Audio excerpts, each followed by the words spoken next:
नाज़रीन आदाब, उर्दू चैनल में आपका खैर मकदम है। मैं हूं आपका मेज़बान मुहतशिम एहतशाम। उर्दू चैनल के खुसूसी प्रोग्राम खास खबर में आपका इस्तकबाल है। नाज़रीन, आज पूरे दुनिया की तरह सरहदी ज़िला पुंछ में भी फ़लस्तीनी मुसलमानों के हक में एहतजाजी मुजाहिरों का सिलसिला जारी रहा। इस दौरान हज़रत अली अलैहिस्सलाम जामिया मस्जिद पुंछ के अहाता में भी नमाज जुमा के बाद एक एहतजाजी मुजाहिरा किया गया। यह एहतजाजी मुजाहिरा इमाम जुमा व जमाअत अली जामिया मस्जिद पुंछ की क़यादत में अंजुमन जाफरिया पुंछ के बैनर तले मुनक्कद हुआ, जहां पर फ़लस्तीनी मुसलमानों के हक में नारेबाजी की गई। वहीं पर अमेरिका और इसराइल के मुर्दाबाद नारे लगाकर लोगों ने गम व गुस्सा का इजहार किया और आलमी बरादरी खुसूसी तौर पर वज़ीर आज़म हिंद नरेंद्र मोदी से अपील की कि वो फ़लस्तीनी मुसलमानों के हक में अपनी आवाज़ बुलंद करें और उनको इंसाफ दिलाएं। इस दौरान मजीद क्या था खास दिखाते हैं आपको एक रिपोर्ट। सुपर पावर है खुदा,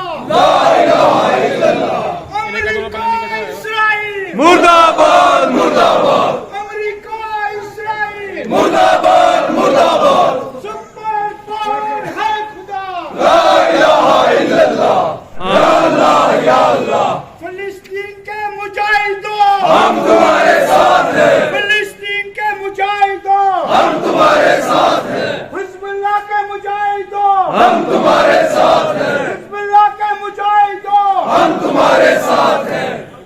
मुल्क के प्रधानमंत्री अटल बिहारी वाजपेयी ने जब बतौर एक्सटर्नल मिनिस्टर ओहदा संभाला तो सबसे पहली स्पीच 1977 में जो उन्होंने दी थी तो उस वक़्त वो फ़लस्तीन के हक में दी और उसने उस वक़्त अटल बिहारी वाजपेयी जी ने आज से 46 साल पहले इसराइल को ये ललकार कर हिंदुस्तान का एक्सटर्नल मिनिस्टर होते हुए कहा था कि अगर मिडल ईस्ट में अमन शांति और भाईचारा चाहिए तो आपने जो ये ज़मीन फ़लस्तीन की दबा कर रखी है तो इसको आपको वकेट करना होगा।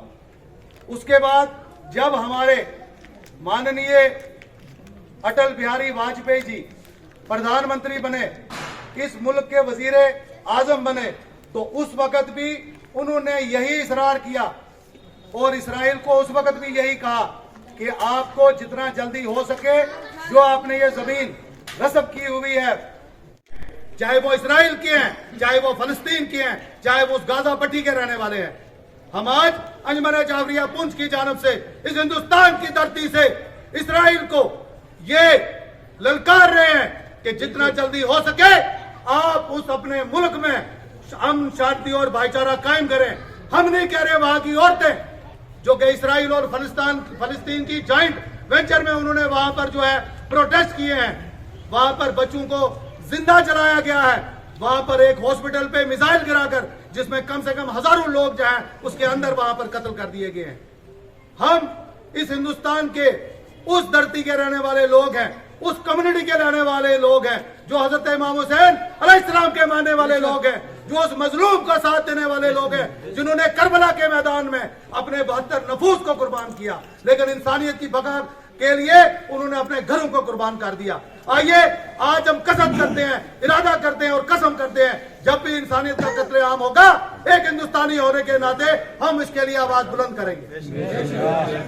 फलस्तीनियों पर, हालांकि अस्पतालों पर, बच्चों पर, औरतों पर, बुजुर्गों पर बिना लिहाज देखे, उम्र सिंह को देखे बम्बारमेंट इसराइल की तरफ से की जा रही है, जो न सिर्फ आज पूरी दुनिया के अंदर जो है वो एहतजाज हो रहे हैं इस सिलसिले में। हैवानियत पसंद इसराइल जो पूरी दुनिया के अंदर अपना तसल्लुत जमाना चाहता है और हर एक जो भी उसने एक मुल्क नहीं बल्कि मुस्लिम ममालिक के साथ जंग का ऐलान कर दिया है। आज दुनिया जो है बारूद के ढेर पे खड़ी है।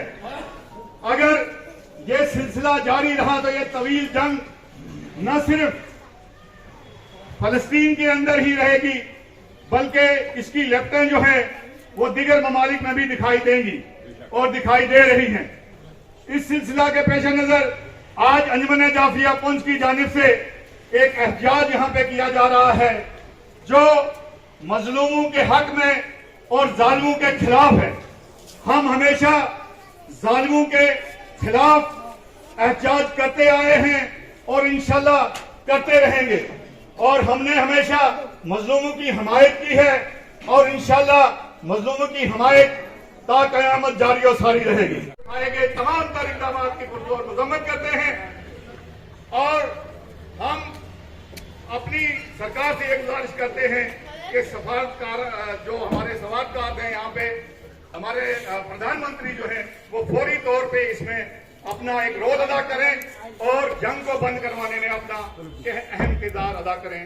उर्दू चैनल में आज बस इतना ही। अपने मेजबान मोहतशिम एहतशाम और उर्दू चैनल की पूरी टीम को दीजिए इजाजत। आप हमारा चैनल सब्सक्राइब करें, वीडियोस लाइक और शेयर करें, कमेंट बॉक्स में अपने तासरात से जरूर नवाजें और बेल आइकन भी जरूरी क्लिक करें। खुदा हाफिज।